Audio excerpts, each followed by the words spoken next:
Thank you for submitting to the Rappahannock Review, and also for allowing us to have this interview with you to get more of a deep dive into New Boston and also just your process as an author. So yeah, if you do want to start with new advice or advice to new authors, that'd be wonderful.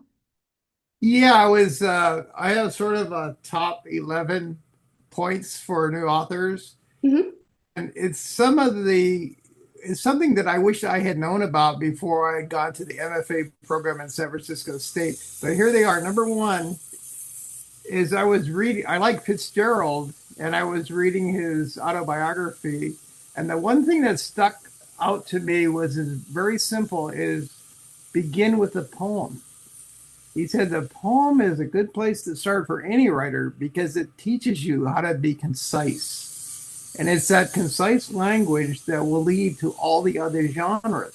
So just say you try in poetry you're done is so what?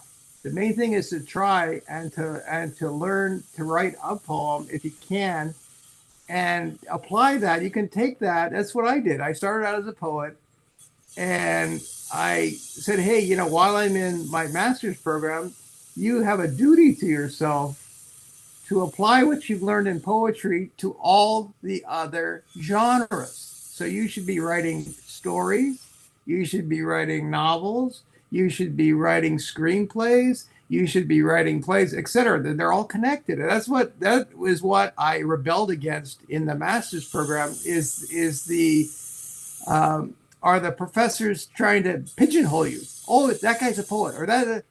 Guess what I am? And that's what happens to me when I start talking to people. When I walk on the beach, they go, "Oh, what genre are you in?" And I say everything. I love that, and I did a little bit of research, and I know that as you said, you started out as a poet. You won a lot of awards for your poetry, but you've also done a lot of creative nonfiction, especially with your book series about your grandmother. Um, do you feel like that, because New Boston is also a piece of creative nonfiction, do you feel like that is your preferred genre, or do you like a preferred genre, or are you just everything, like you were saying? I somehow got involved more in creative nonfiction because my professor had just signed a huge book contract with her under the Tuscan Sun. Oh, And really? she, yeah, so that was Frances Mays. And I went, wow, I think I better explore that genre. Because family is so important to me, the creative nonfiction is a good match because you have the ability, you're sort of between genres, you're between fiction and nonfiction. But what I try to do is get as much real life in, but you need the creative nonfiction to smooth it out. At least for me, it gives you that ability to kind of fly because the thing with just pure nonfiction bores me. I want to have the ability to access my interior world. So in a way, I'm sort of like Hunter S. Thompson, not quite as Gonzo. I want to be able to access my interior world, and through that interior world, I'm able to pull stories out from my past. For example, in New Boston, you'll see I refer the Cub Scouts. So I'm in the Cub Scouts, and that same ability gives me the the the ability to talk about specific characters such as George, because then I go into his boyhood world in high school and how he lost his girlfriend to his brother. Right. So it gives you a lot of cards to play with. It's like a big deck of cards, and you're shuffling them, and you want to have that ability to go in and grab a card that you would have maybe would have missed. So that's what I like about creative nonfiction. You can jump around, sort of, and you insert yourself into, if you can. I don't always do that because, of course, I can't write about myself not being born yet, you know, so, with my grandmother and so forth. But that's why I like creative nonfiction. I really do. But I like the thing is again is like, oh well, now we know Kirby is creative nonfiction. Not necessarily because I have plays that I'm working on right now that I want to. I have had plays in New York also, but having not to be pigeonholed. That's the main thing, and that's what I rebelled against in graduate school. Absolutely. And as someone who's semi new to the creative nonfiction genre or the nonfiction genre in whole, I always had this preconceived notion of it being a very like mundane, boring way of storytelling. But your story in Boston really caught the editor's eyes because it is so like almost fantastical. Very. I had to check to make sure it was supposed to be nonfiction, you know. Um, and I absolutely loved it because of that. And so it does take place on a drive from Colorado to New Boston. Is that semi-based in your semester at University of Colorado in Boulder? Absolutely, because my buddy, who was a black belt in karate, he needed someone to pal around and ride shotgun with in his Catalina. And I was kind of at that point where I was sort of in a rebellion phase because I was sort of a goody two shoes in high school, and I needed that. And what I discovered about that is that the power of travel. It's incredibly powerful because you're in a new environment, and the now is there. It's in the road. It's in front of you. You don't, so everything is brand new and fresh. Even if it's a bad area or whatever, it's still fresh. So that's the power of travel. Wonderful. And for me, I've been getting calls from Europe and Asia and so forth to come and teach. So one of my first calls came from Hong Kong. And when I went over there, I went, wow, I've never been, to that neck of the woods. And I've never even been to Europe before I started getting offers to teach. So that's the one thing I would impress upon new writers is don't be hesitant to travel and don't be hesitant to apply to residencies overseas Absolutely. because that'll, yeah, it'll open up a whole new world for you. I also feel like one thing I loved about the piece specifically was the diner scene. Just the way that you could like I feel like I've been in that diner a million times, a million lifetimes. Just like every single character felt so real, the things they were arguing about, the conversations being had, the random man running from the law. I saw in a earlier interview, I think it was from 2 years ago, where you mentioned James Joyce's The Dead and how like writing characters, you kind of look to that scene and being able to manage a lot of characters. How did you go through the process of writing a scene like that that's so lively and has so many different aspects? I think what happened with me is I had a chapter in my nonfiction book about my grandmother, and I had to deal with 50 characters. 50.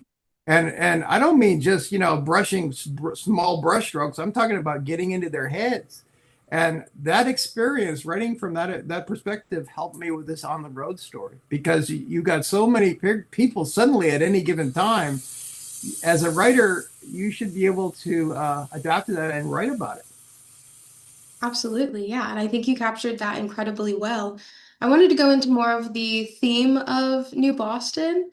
Um, I feel like the first bit of it, you are as the reader just like coasting along with these two characters, and then towards the very end, you have that paragraph talking about George's boyhood and just his maybe like lack of control or grasp, and that's kind of why he's drawn to do all of these things. Um, I thought that was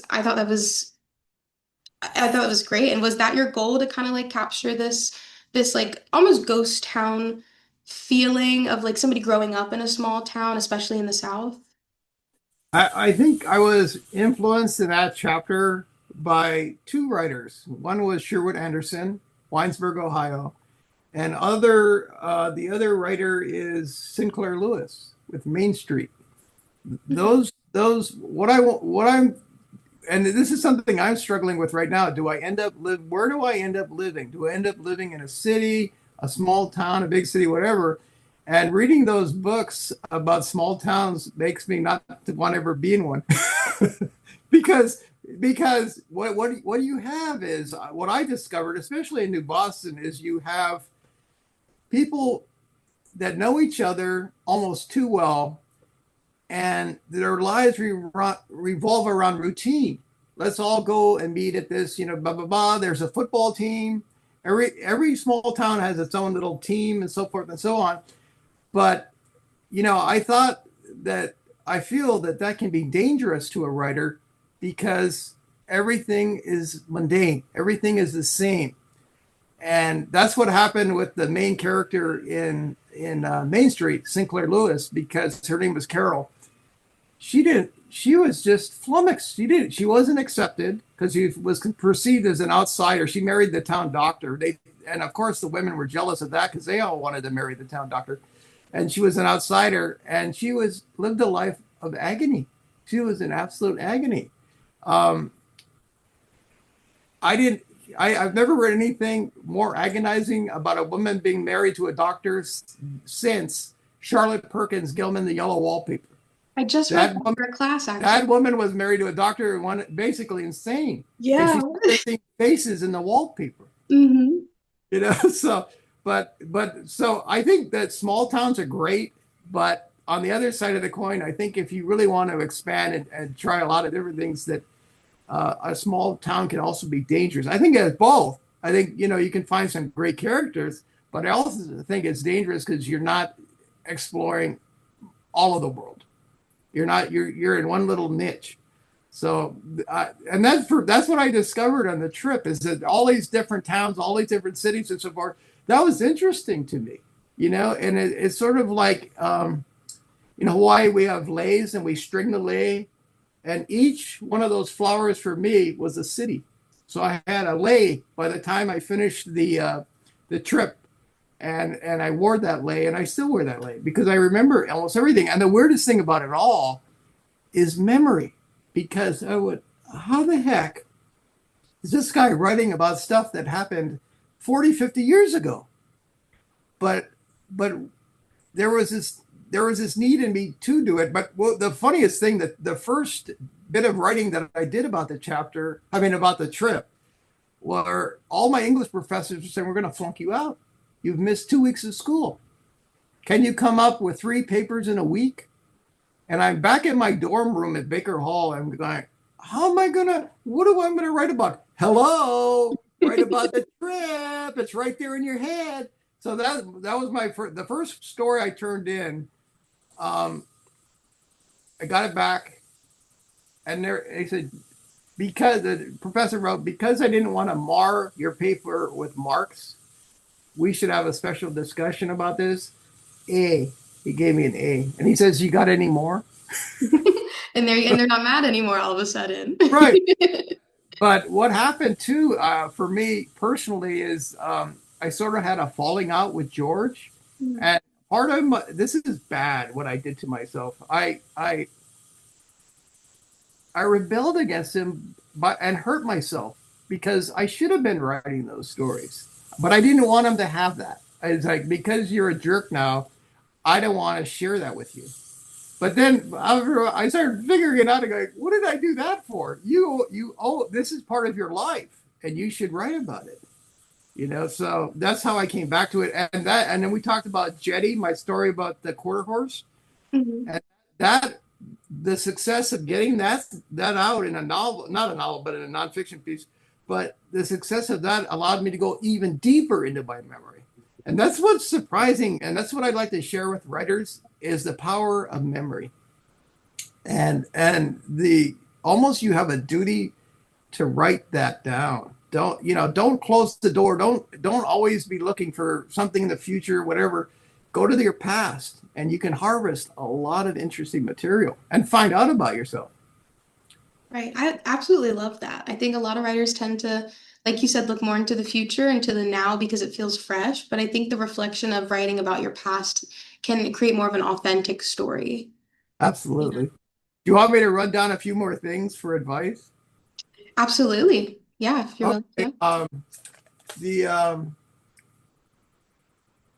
I would suggest to any writer to have one person you trust give you valuable criticism, because there should be one person that reads your stuff, and you should try to garner advice from that person.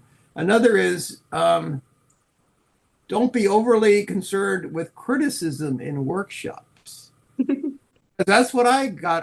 My ego got hurt on different things, and then a lot of times too, a lot of in the workshop format, you're responsible for talking about other people's work, and you go, "Oh, I don't want to talk about their work. I want to talk about my work." But what's interesting about that process, if you talk about that their work and read their work, you're learning how to edit, and you can apply that to your own work. That's the big secret of it. It's like, oh, well, I don't want to. But if you're using your mind critically and evaluating other people's writing, you can apply it to your own work, and you'll develop a sharp edge. You'll develop a way to cut through all the baloney that you're writing and find the real diamonds. So that's that. I wish somebody had told me that, because they don't like workshops. They said, well, you're going to learn though, and that learning is sharing and finding, and helping other people. Another thing is, write prose or poetry that will make readers cry, smile, laugh, and think. You want them to get emotional. You really want, and don't be afraid. This is what Kurt Vonnegut told me. See, what happened is, when I was at UCSD, I got a job shuttling writers from Lindbergh Airport in San Diego to their gigs on campus. So rubbing shoulders with people like Gary Snyder, Kurt Vonnegut, Hunter S. Thompson, even, Yeah. um, it'll spill over into you. It's a good thing. Don't avoid other writers, and especially ones that have, sort of made it. Um, and then another thing that took me a while to figure out, what is the difference between a story and an anecdote? What is the difference? And the difference is epiphany. And as you know, you were at James Joyce, right? James I'm a Joyce. big James Joyce fan. Yeah. Yeah, yeah, yeah. So, the scene where he wants to be a priest, and he's down by the ocean, and he looks out and he sees the girl. And that's the moment he realizes, I'll never be a priest. but Oh, but that's uh it leaves you with something. You don't walk, there's some shift in the character, in his soul, or something that will, and it changes him forever, or her forever. mhm. And that's what is great about an epiphany. So if you have it in a short story, you're going to be miles ahead of most people, because most people write anecdotes. They don't really get into the heart of what changes. You want change in the character. The change in the character makes your story powerful. Absolutely. Continuing on with a little advice. The other advice is something, is explore all genres. Use your strength in a specific genre as a roadmap into the others. So supposing you're writing and you go, oh, I'm not into this, but I like my dialogue. Say, well, that's what I did. I went, well, what if I just write a play? I like my dialogue, so just write a play. And another thing too, let's see. Oh, this is a good one. The thing about, um, did you see Dead Poet Society? I have not. It's on my watch You list. gotta see it, because the character played by Robin Williams, he gets his students. He says, huddle up, huddle up. Now he says, I want you to know that your pursuit of being a lawyer or doctor and so forth are noble professions, but writing, poetry, and the arts are something that keep us juiced up in life. That's what keeps us going and keeps us happy and motivated. If you ignore that side of you and you just, I just gotta, become a programmer for Yahoo and I'll make all this money, that's great. But the thing about writing is, you can be immortal. You can be immortal. And I see doctors, lawyers, everything. What my question for anyone who's quote unquote successful is, what did you leave behind? What was your verse? And if you never explored your interior world through art or writing or anything, you don't leave anything behind. What is left behind? Oh yeah, success and money, which passes off to heirs and so forth. But do they remember you? No. But that's what's really important, I think, about writing, is that you do leave something behind. And to me, that's incredibly valuable. It's more valuable than making money. Absolutely. Um, that's it. Those are most of my little points. And then the kind of gray zone I'm working with in New Boston is that gray area between man and boy. One of the reasons that I left school is, in a way, to find out what it was like to become a man. And I'm sort of still like this boyish type man type, but I wanted to experience the man world. What is going on there? And that part of that exploration is to address your fears and happiness and everything, and apply that to the outside world. But you know that it seems to me that a lot of boys and men now um, need to experience that on the road thing. I say that because we basically invited the whole dorm to come with us. We just said, whoever wants to come, we go, and we'll just leave school for 2 weeks. We'll be back in 2 weeks. Are you up for it? Nobody, zero. Nobody came, just the two of us. And I thought, for all those guys that are back in the dorm, all those guys that are out there and don't want to hit the road or go on a road trip and see what the world is like, I'm going to write it for them. And at least you can experience through my experiences. So, Absolutely. Yeah, no, so I think New Boston is just, yeah, an incredible capture of, that like coming of age time as well and figuring out not only your dynamic, but other people's dynamics and, relationships you're not used to, especially between like this older brother, younger brother situation. Well, thank you so much for hanging out and letting me pick your brain on all of this stuff. We're so excited to have your story featured in the Rappahannock Review. And just like me and my whole team are so absolutely in love with this story. And thank you for submitting. oh, great. And if you know of a publisher that wants the whole book, let me know. Hey, when I find one, I'll send them your way, okay? Okay.